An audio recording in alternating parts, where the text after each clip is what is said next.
Om 3 times together.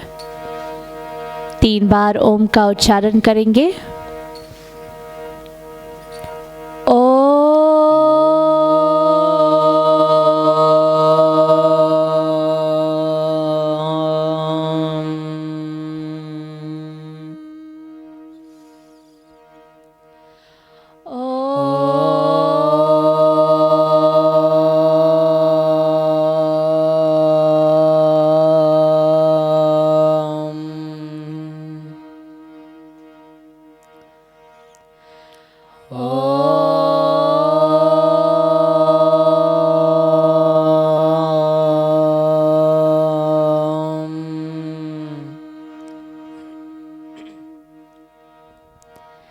And you can keep your eyes closed and join us in the special Buddha Purnima chant.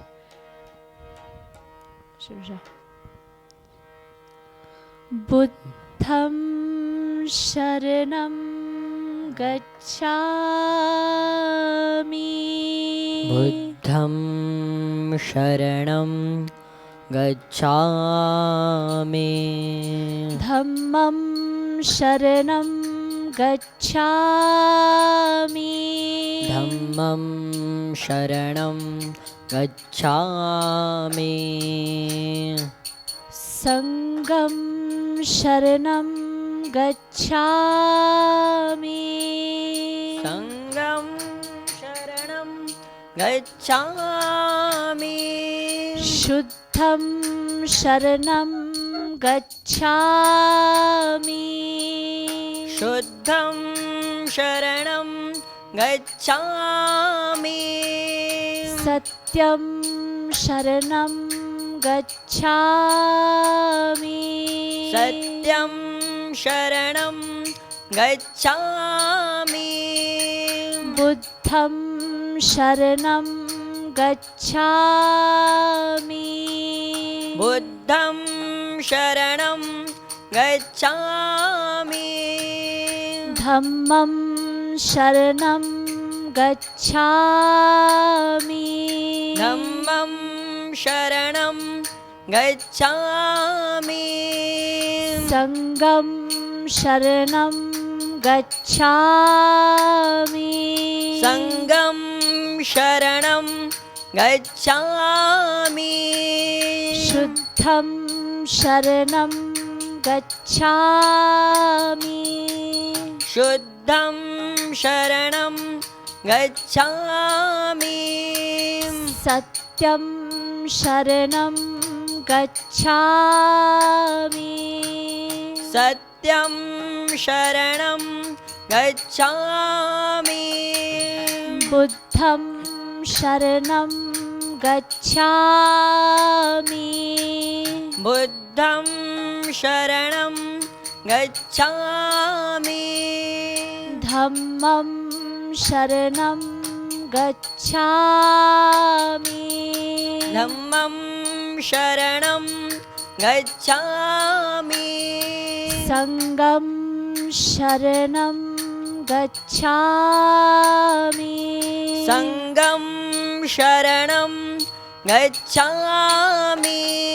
Shuddham Sharanam Gacchami.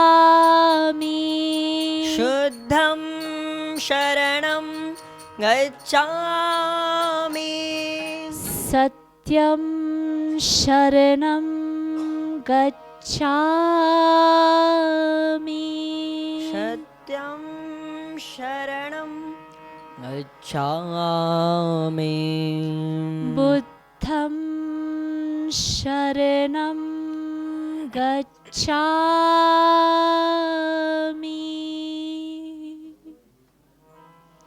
Sharanam Gacchami.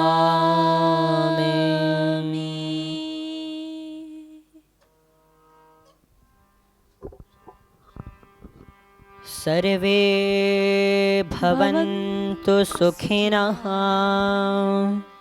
Sarve santu niramayah. Sarve bhadrani pashyantu.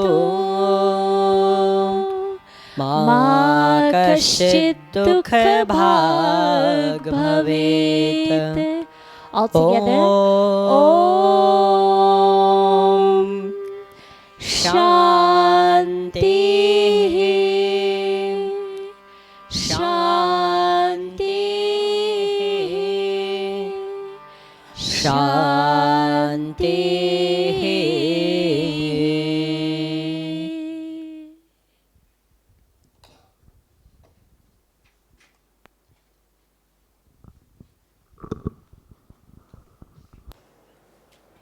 In honor of Buddha Purnima, this full moon of the birth of Bhagwan Buddha, let us begin with a meditation.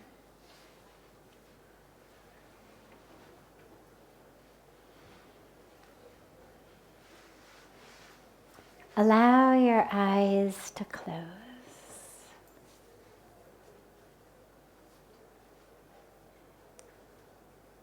And allow all of your senses to draw within.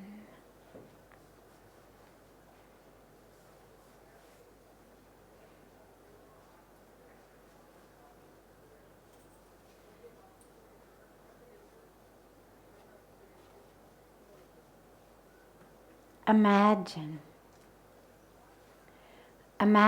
that you are sitting at the base of the Bodhi tree.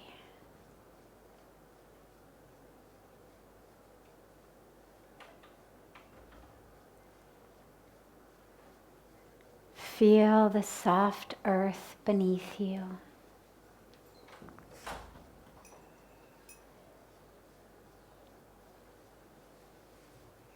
Hear the wind as it blows through the trees.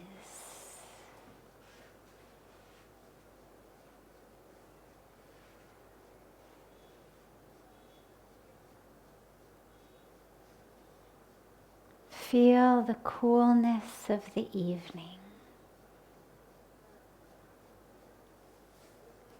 as day turns to dusk.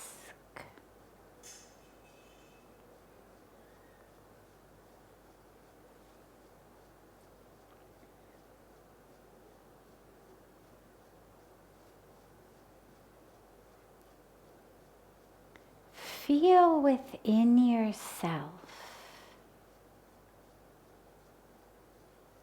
that commitment, that unwavering commitment to your own awakening.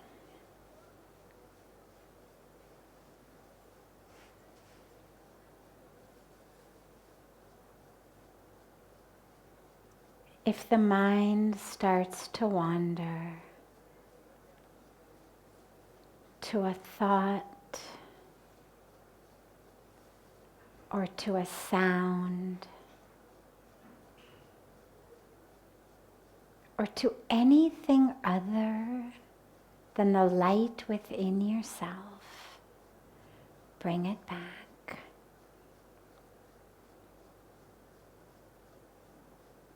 Bring it back with the commitment that nothing will stand between you and awakening.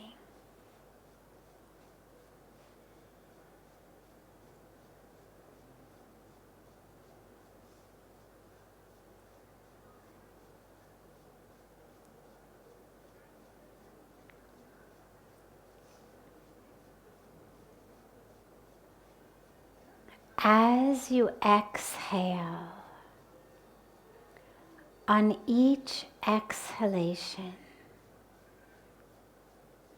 allow yourself to let go of all of that that stands between you and the light,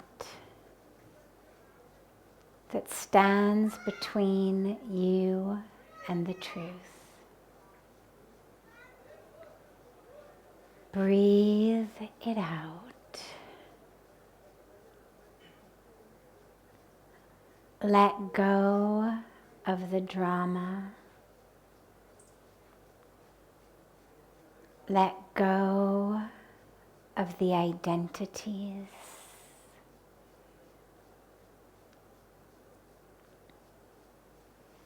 Let go of the personalities.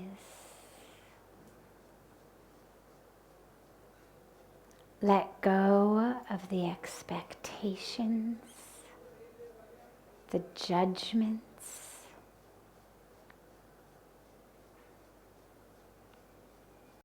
Breathe it all out into that soft earth beneath you.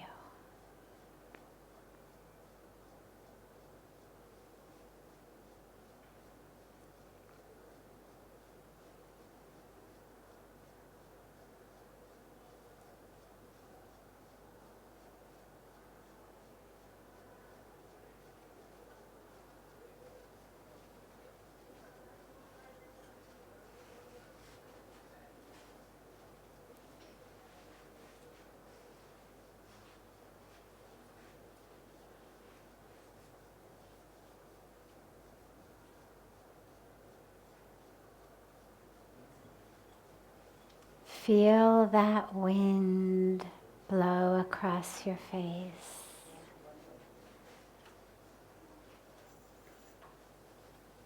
Feel that breeze.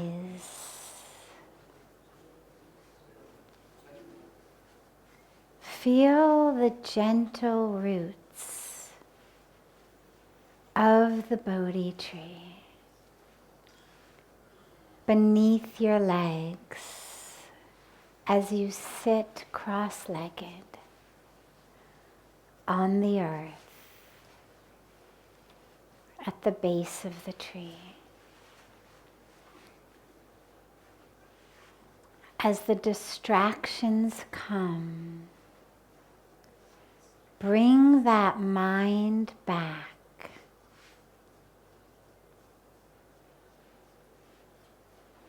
Know that nothing will stand between you and awakening.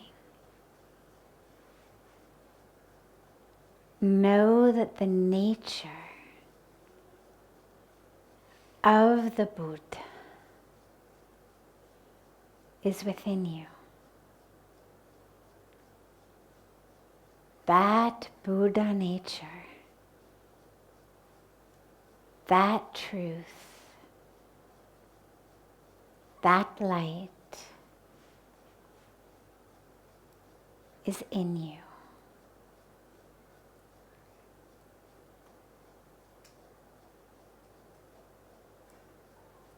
Exhale and let go of the rest.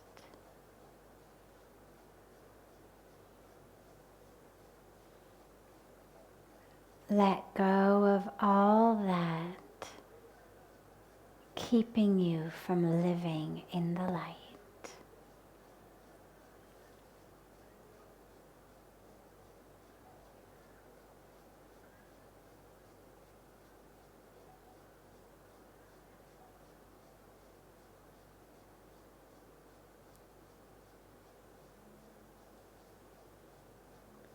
Through the lids of your closed eyes,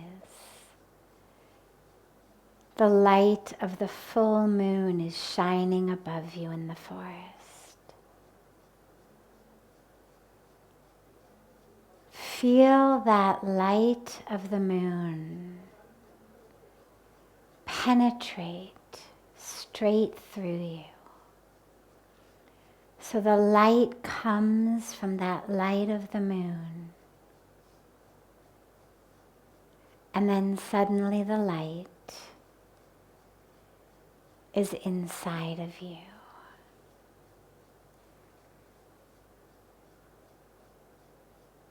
Let in the light.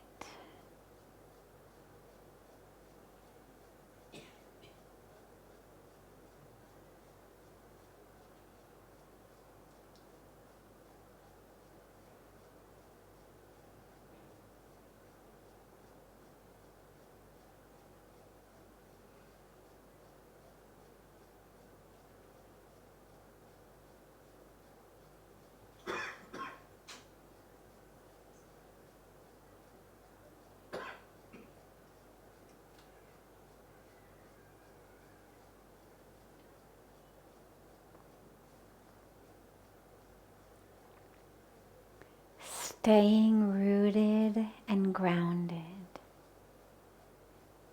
in that inner light. Staying rooted and grounded to the earth beneath the Bodhi tree. Staying rooted and grounded in your unwavering resolve to your own awakening. Bring your palms together at chest level and rub them gently against each other.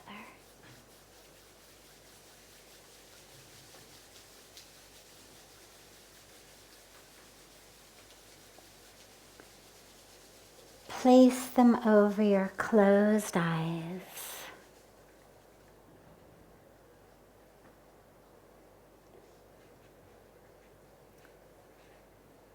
Gently open the eyes and lower the hands.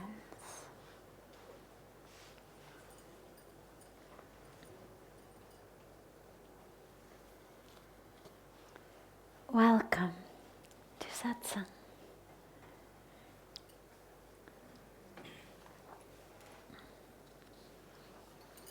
I'll begin as always with a question that's come in advance and then open it to any questions that anyone here may have.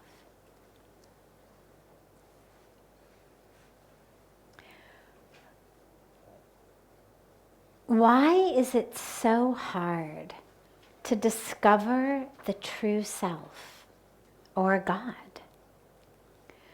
Also, why do so many preach that if you don't follow their way, you will be eternally damned or punished?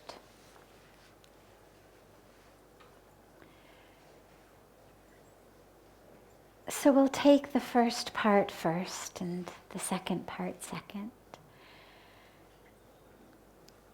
Why is it so hard to discover our true self, God,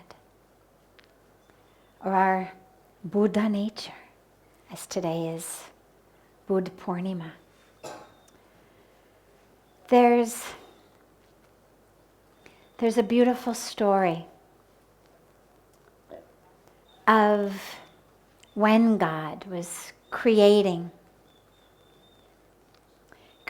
humans. And we always remind people that we've been created not just by the Creator, but we've actually been created of the Creator. And so that divinity of the Creator is within us. And so as the Creator, after the Creator had created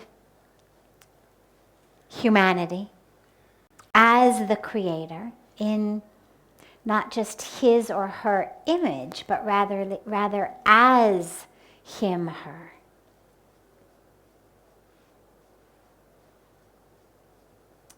God was asked, well, so you've created this new type of beings. What's so special about them? And God said, they are me in this form. They have that divinity within them.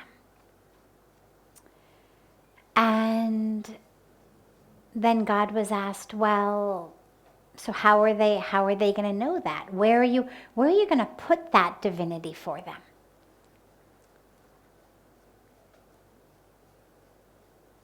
What are you going to hide it under? What are you going to do? Because God had said that the point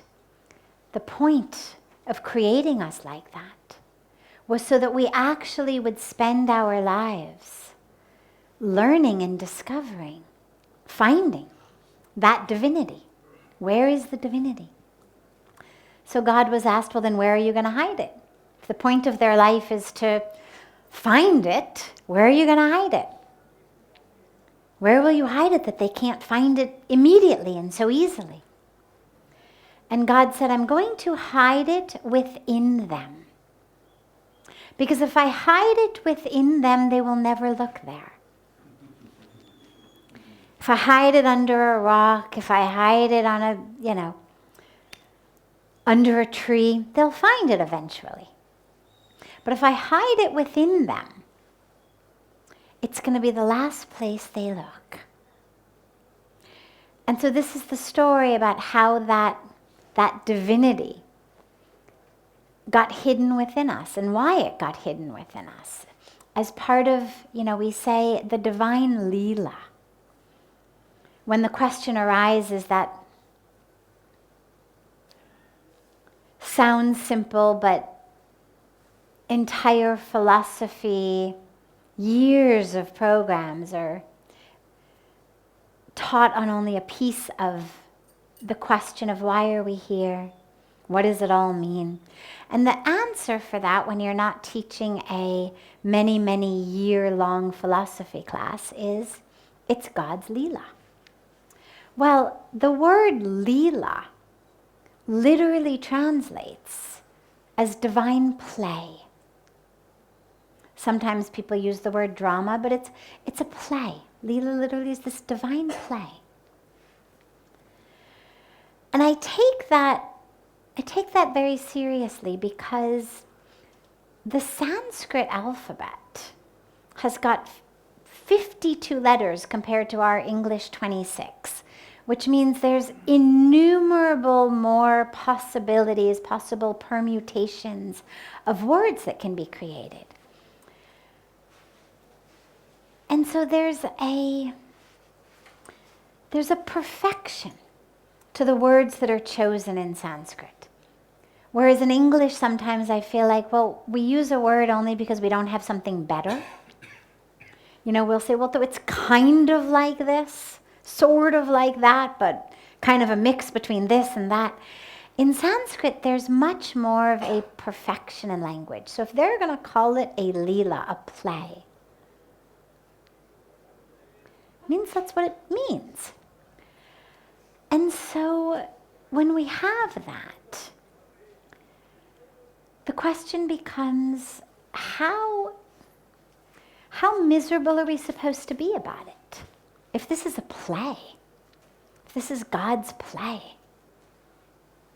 clearly it's not supposed to be something that drives us crazy. It's not supposed to be something that we're banging our heads into walls and pulling out our hair and needing to, take drugs or drink alcohol or do all these things to numb ourselves from our existence. It's play. It's God's play. It's supposed to be playful. This search for that which has been hidden within us, because God knew it was the last place we were going to look. That search for it is play. And so we need to take it like that. First of all, you've already been given the punchline, which is we know where it is because we know the story. And we have all of our gurus and our sages and our saints and our rishis and our scriptures telling us it's in you. And so the Leela has a little twist to it because God hid it within us thinking that we'd never look there.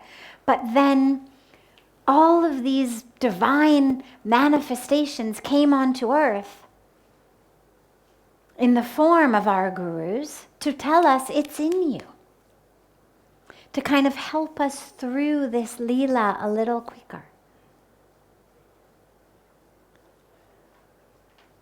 But it's hard because the outer world is very shiny and bright. And so it's a lot easier to look for what we want in the bright, shiny outer world. And whether it's a shopping center, whether it's a catalog, whether it's fame, acclaim, money, relationships,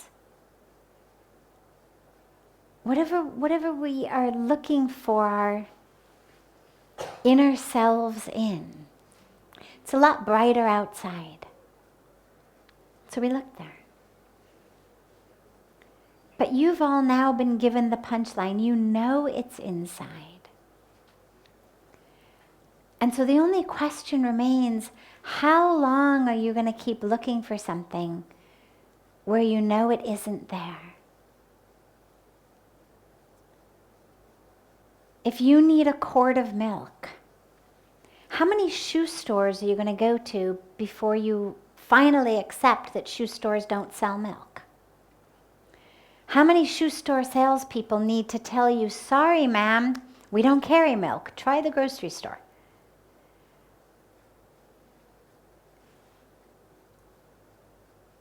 How many are you going to go to before you finally realize, oh wait, I know I thought I loved shoes. I know that I thought shoe stores were my favorite place in the world, but actually today I'm looking for milk and it's not there. And so this is the only question that remains for us, is how long are we going to keep looking where we know it's not? And when are we going to start listening? Because we're so blessed. I mean, we've got whatever language you speak, whatever religion you are, whatever depth of philosophical knowledge you have. I mean, do you want something really deep and complex and esoteric? Do you want something really simple and kind of the kids' version? We've got it all. The scriptures, the epics, I mean, all of it's given to us, the saints, the sages. These days on the internet, you don't even necessarily have to travel. You can sit at home and watch it on YouTube. I mean, think about it, like, what else does God have to do in this Leela to help us? How many different messengers does God have to send to tell us in different languages, in different ways, coming now through our phones? I mean, not too long ago, you literally had to, get on the back of a bullock cart and spend weeks to get to a holy place and sit at the feet of a saint. Now you literally just pull out your phone and there they are. Now it takes some power of discrimination to know who you really want to listen to, who are really the enlightened masters, who are the ones doing this as a business, but it's all there. All the scriptures, all the commentaries on the scriptures. Don't speak Sanskrit, no problem. Here it is in Hindi. Here it is in Gujarati. Here it is in Tamil and Bengali, in English and Spanish and French. It's all there.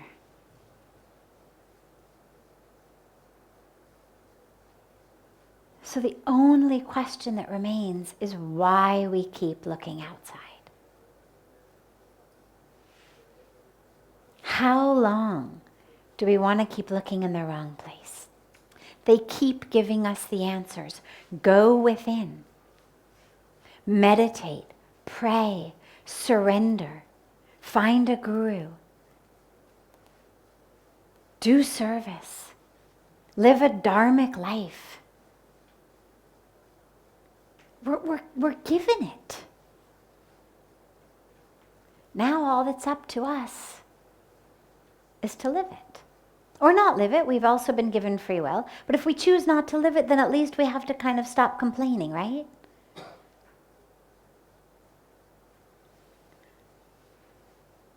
I mean, if you go to the same shoe store over and over again, and every time they say to you, the milk, there it is in the grocery store, right next door.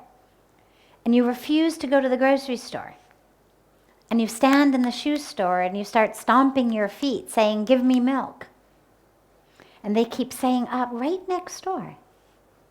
Right next door, there it is. You may choose not to go to the grocery store, fine. But at least you've got to stop yelling at the shoe store guy for the fact that you don't have milk. He's telling you where the milk is. Go there or don't go there, no problem. You can certainly keep searching amongst the high heels or the, whatever you want to wear. But at least we have to have an awareness that I'm doing this by choice. I'm choosing not to wake up. I'm choosing not to look within. I'm choosing not to follow this path. And that's okay. You've always got next life. Right? I mean, we're going to just keep doing this till we get it.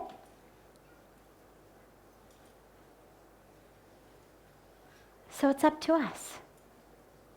Now, later, next life, 10 lives down the line. But the path has been given to us very clearly. The second part about why some religions sort of force us to follow them and tell us we're going to be cursed if we don't. Without going into too many details of the teachings of different religions, to me what's important is that the highest, the most awake leaders, and sometimes you have to go back to the founders of the religions, don't say that. I've been very, very blessed to be in many interfaith events all over the world with highest leaders of all of the different world religions. And none of them say to each other or to anyone else, you're going to hell. You really better change your religion and become like I am, because otherwise it's over for you. Rather, they embrace each other as one. They're able to see in each other's eyes that same divine. There's no fighting. I've never, ever seen or heard of a fight break out between these leaders. No, my form of God. No, my form of God. At one point in his life decided, although his spiritual experiences had come through Ma Kali, But they became so full and so complete that he decided, well, all right, let me try it this way. Let me try it through Christianity. Let me try it through this religion. Let me try it through that religion. Let me try it through this religion. He tried all the religions. Can I experience God through Jesus Christ? Can I experience God through Allah? Can I experience God through all of the different ones? And what he found was that same ecstasy that he had, being with Ma Kali, didn't matter who he prayed to, didn't matter what name he took, he had the same experience. Because ultimately, at the highest, deepest, purest level, they're taking us to the same place. The problem becomes when we're dealing with leaders, teachers who are not the awakened ones, who are not at the highest level. And so they tend to kind of co-opt teachings for their own power. So if I had a very vested interest and agenda in every single one of you showing up for satsang tomorrow night, never going anywhere else, and I had a very vested interest that every single one of you was going to go out and bring all of your family and all of your friends, I would say to you, I'm the only one. I'm the only way. And if you don't follow me, you're going to be cursed. You'll never wake up. You'll never achieve moksha, right? I mean, I would give you any kind of argument that I needed to give you to convince you that you have no choice. You better come back tomorrow because, who wants to be cursed, right? But that's obviously not true. But that would only be if I had some very vested agenda in you being here. If I was sitting here for me rather than for you, if my whole game was about acquiring people, whether for power, whether for money, whether for my own ego, whatever it might be for, well, then you better tell people that you're the only way. Because if you say to people, you know, all paths take you to the same truth, it's very hard to then say to them, but you better show up tomorrow. And you better bring everybody you know. And so this is where you get it.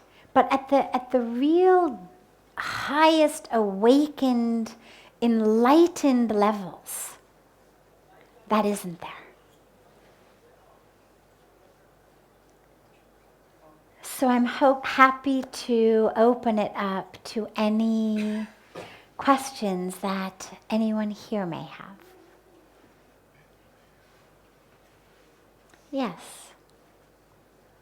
Sadhvi, I do have a tendency to skip off certain things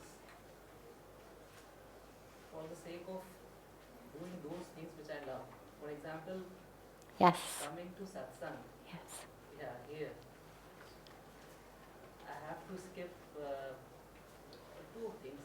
Yeah, I do skip dinner, I do skip, I do skip one of my class. So is it attachment or what kind of thing it is? But I'm okay with it. Okay. So, look, in life we always have to make choices. And so, is it okay to skip certain things or miss certain things in order for something else that you love? As he said, you know, in order to get here for satsang, so I skipped dinner. Well, first of all, aaj se yahi kha ke jao. Have dinner before you go. You should not be skipping meals. And skip another class. Is it okay to sometimes skip things for something else that you love? Well, this is true every minute of our lives. Every minute of our lives, every decision we make, we're skipping something. If I sit to meditate, I'm skipping being on Facebook, right? I'm skipping watching the morning news on TV. I'm skipping sleeping in. I'm skipping 100 other things that I might be doing first thing in the morning. If I go to work, I'm choosing to work, whether it's to bring in money to feed my family, whether it's because it's a career that I'm committed to, whatever my reason for working may be, whether it's seva. But I'm doing that instead of sitting home and watching TV, hanging out on a street corner, going to a party with my friends, sitting on Facebook. Again, 100 other things you could be doing. Even just up social, you go out to a meal at a restaurant. They hand you a menu. Can you eat everything on the menu? That sounds good. Right? You know, for me, when I'm outside, if I'm in America, if I ever find myself in a restaurant, it actually is very easy because I'm vegan. And so there's usually not very many things to choose from. But in India, if you go to a restaurant, well, you can pretty much eat anything. In every restaurant, you have to choose. You can't possibly eat everything, even ek thali le liya. फिर भी कितना होगा 2 सब्जी, right? 10 सब्जी तो नहीं आते एक थाली में. You have to choose. अच्छा कौन सी 2 सब्जी, कौन सी 3 सब्जी, कौन सी दाल? Do you want roti? Do you want paratha? Do you want क्या चाहिए आपको? So everywhere in our life we have to make a choice. You have to skip something for something else. This is what life is made of. What's important is, are you benefiting from the choices you're making? At the end of making the choice, do you feel glad you made it? And so, for example, if you go out to eat and instead of ordering something that's healthy for you, you order junk food because, the mind wants it, the tongue wants it. But after eating it, you feel sick. Pet mein dard hota. So you're not very happy that you ordered it. For the first minute of eating it, maza aata. But after the first 1 minute is over, wo maza khatam ho gaya. If you keep eating fir adha ghante ke baad, you are really not happy. So you could look back and you could say that was not a good decision I made, not a good choice. And you could pray for the buddhi, for the willpower, the discipline to make the right choice next time. But if you chose healthy food, and even though it was hard, even though maybe the tongue was saying, no, I want the pakoras, want the samosas. And they say, nahi, khichdi khaungi. Right? And the tongue is like, no. But you do it. Well, adha ghante ke baad, you're actually quite happy. Achhi nirna liya. When you lie down to go to sleep and your stomach feels very nice, you wake up the next morning, you feel very light, you're actually very happy in retrospect that you made that decision, no? Even though usi samay it was hard because the tongue was yelling, no, pakora khao. But you did it. And in retrospect, you're happy.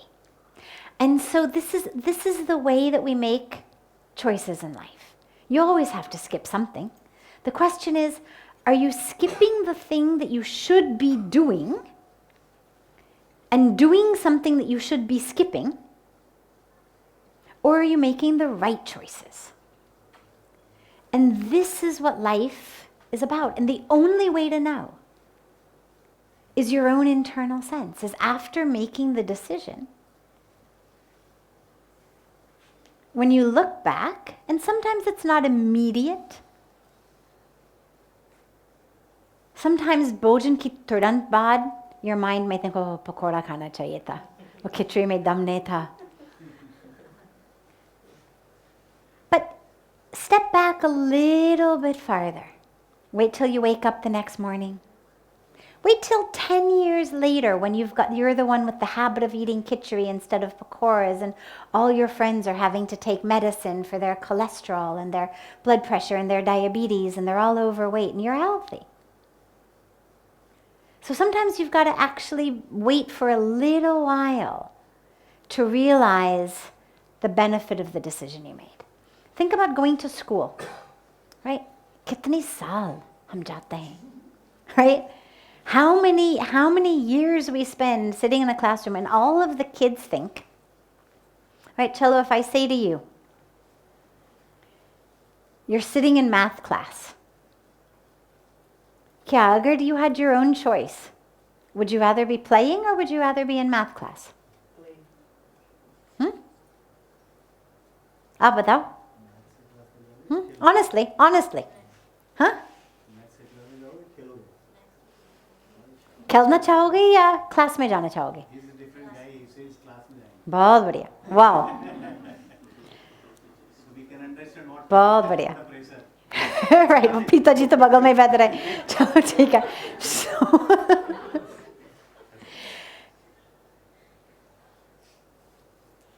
We'd all rather play. Or be in a different class, or read a book, or watch TV, or be on the iPod, or whatever it may be. But we do it, now, at your age we do it because our parents tell us, go to school. But then you fast forward 10 years, and you look back, and you say, thank God I went to school, right? I mean, can you imagine the adults in the room If our parents had not forced us to make that decision, and actually we had had total free choice and been able to just play every day or stay home and watch TV or play on our iPads all the time. We didn't have them then, but our equivalent of it then. How miserable we'd be now. Pura khel khatam ho gaya hoga. We'd have no way to live our lives. And so you make choices. Sometimes the benefit is immediate. You think, thank God I made that choice. Sometimes it takes a little bit longer to realize that was the right choice. But this is the way we do it. And you make choices. The other way to do it is you know where you're going in life.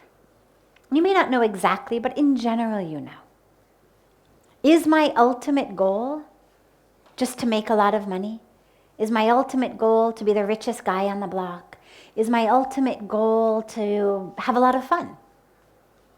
Is my ultimate goal to just enjoy my life? Is my ultimate goal to just be married and have a family? Or is my ultimate goal something deeper? Is my ultimate goal my own awakening? Is my ultimate goal divine connection, moksha, freedom? And again, no one can force you to have a goal. But again, we've been shown and told by all of the scriptures, all of the saints, all the sages, the goal is freedom. The goal is to wake up. And so when I know that's ultimately my goal, then I can make choices accordingly. Like if my ultimate goal was only to be physically healthy, well, that would determine what I ordered in every single restaurant I ever went to. Every choice I could make accordingly. My goal is to be healthy. Cello, I'm eating khichdi, not pakoras. But if my goal is just to have fun, to cello khub sare pakode khao. Kya fark padta, right? If that's the goal. And if my goal is my awakening, if my goal is my freedom, moksha, divine connection, well, then I'm going to make choices in line with that. But that's a decision you have to make. And then, every step of the way, you're leaving certain things behind and choosing others. You cannot do two things simultaneously. You can't be sitting in satsang at the same time that you're getting drunk in a bar. Just can't be in two places at the same time. You have to choose. What's my path? And so it sounds like you're making good choices, because you keep coming back every night. And this is the way that we make choices, is when they feel right, we keep doing them.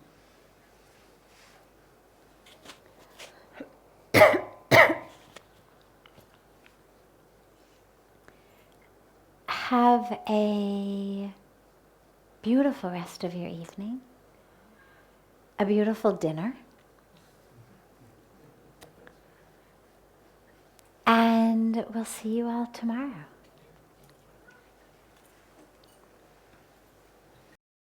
Different type of relations and how we complete all things. If we detach to all. Yeah. So, in the Bhagavad Gita, Lord Krishna gives it very clearly. This is why I say we're so lucky. We've got these great handbooks for life. So in the Bhagavad Gita, Bhagavan Krishna tells us so clearly, do your duty.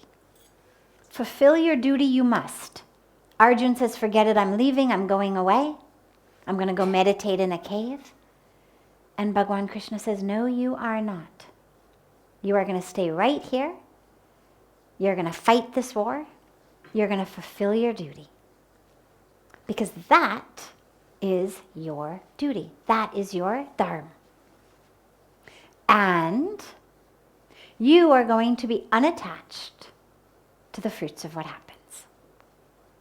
So this is the teaching of the Gita, is we do our duties, but we do them without attachment to the fruits. Now, this falls in the category of much easier said than done. Simple but not easy. Of course. This is why thousands and thousands and thousands of years after the war of Kurukshetra, after the Gita was spoken, we are still having to have new books come out, new courses of understanding the Bhagavad Gita. Living the Bhagavad Gita. Bhagavad Gita in daily life, right? If it were easy, we wouldn't need any of these books or courses or programs. So it's simple, but not easy. But Lord Krishna gives him also the path, abhyas, practice. Keep practicing. I don't show to my wife. If you don't, I'm sorry? Not much showing my love to her. It is correct, or it is. It's absolutely incorrect. Your duty as a husband is to show your wife love. Otherwise, you are failing in your duties as a husband. Just as if you decided you were going to sit at home and watch TV instead of go out and make money to feed the family. Unless, of course, you happen to have won the lottery and you didn't need money to feed the family. But love and attachment are very different. And here's the simple way to think about it. Love is what comes from me. I feel love in me. Why? Because I am love. Love is the truth of who you are. If you don't express love, you are denying the truth of who you are. When we are divine, when we are created of the Creator, well, God is love, right? So we are love. So if I'm going to cut myself off from love, I'm cutting myself off from the truth of who I am. That's not right. So I love.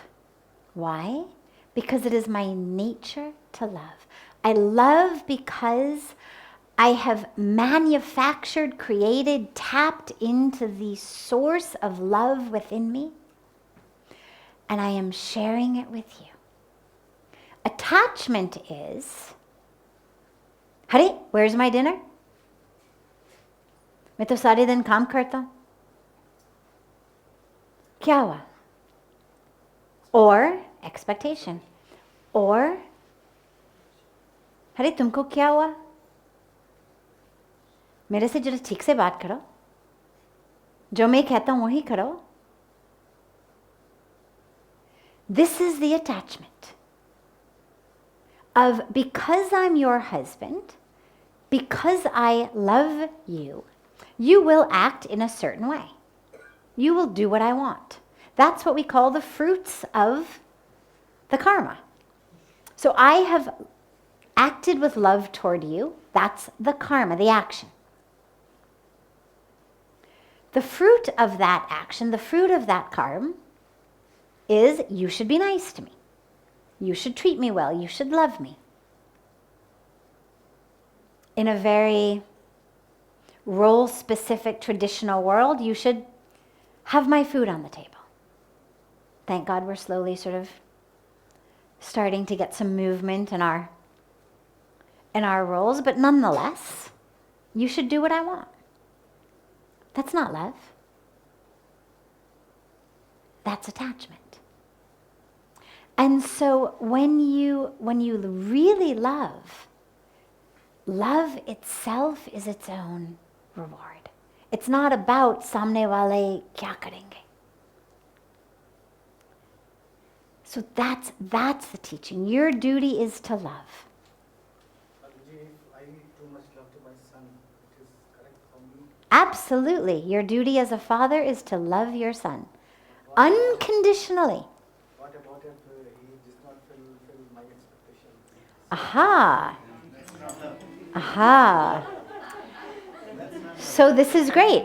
When he The pain will become inside me about that time. when he does not fulfill your expectations, do you love him then? Absolutely. Absolutely. In fact, you should love him more. And the reason is, through loving him more, even when he doesn't fulfill your expectations, you will grow spiritually. And you will ensure, hopefully, that this child does not grow up with horrible complexes of thinking that his value on earth is based on how he performs. He will not spend his entire life trying to please dad. Long after you've passed away. This is a tragedy of way too many people in our world. Dad is not happy with them, and they literally spend their lives, I don't just mean their childhoods, their entire lives trying to, you proud of me yet, Dad? You proud of me yet, Dad?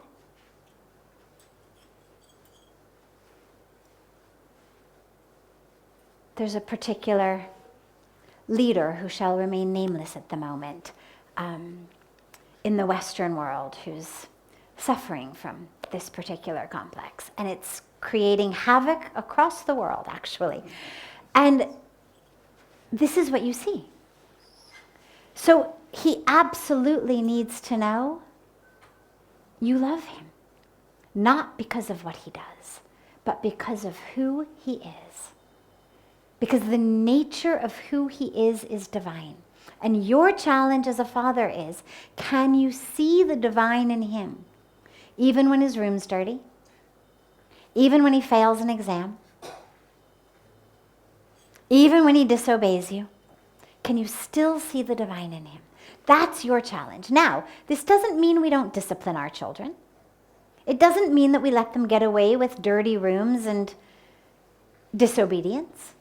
But the discipline does not take the form of bad boy. We're very careful that we're not confusing who they are with what they do. They are not bad. Their room is messy. They have disobeyed you. Doesn't make them bad. Doesn't make them stupid. Doesn't make them worthless. Doesn't make them deserve to be hit. It simply means that perhaps there will be no dessert tonight. Maybe they will not be allowed to go to the party they want to go to. Maybe they won't be able to use the iPad. Maybe they won't be able to go to the park. Maybe they won't be able to watch TV. Maybe they'll have to give up their allowance. For other children who are poor so that they can actually understand the value of the things that they have and learn to take care of them properly. Because perhaps a dirty room symbolizes that they don't value it. Well, all right, if you don't value the things we buy you, fine. No allowance this week. Let's give it to a child who needs it. You don't value these things? Fine. Let me take them off your hands and distribute them to the poor. I mean, there's all sorts of creative ways to discipline. Every item of clothing that gets left on the floor instead of folded up gets donated to a child who will value it more than you do. Right? All sorts of creative ways of disciplining that don't require you to hit, that don't require you to say bad boy, that don't require you to say you're worthless, you're stupid, you're an idiot. I mean, all the things that we say. And even without the necessity of you saying, I'm disappointed in you. You may say, I'm disappointed in what you've done. But we have to be very clear with how we communicate so that our children do not grow up thinking that who they are is what they do and develop complexes through their lives of being not worthy enough until they reach highest goals, which of course isn't what you want for them. You want them to be happy. And that's the great spiritual challenge for you. Yes. One question. Yes, we'll take yours. Yeah, I mean, why it is so difficult going within? We we have read that, Kasturi Kundal say, "Mare ke dhoone banwaye." So we know, we read, we listen that, it is divine is within. But why it is so difficult? Always we think that the scriptures are too cumbersome to understand for a common man if he are not like, enlightenment. So what to do to make it easy and why it is so difficult?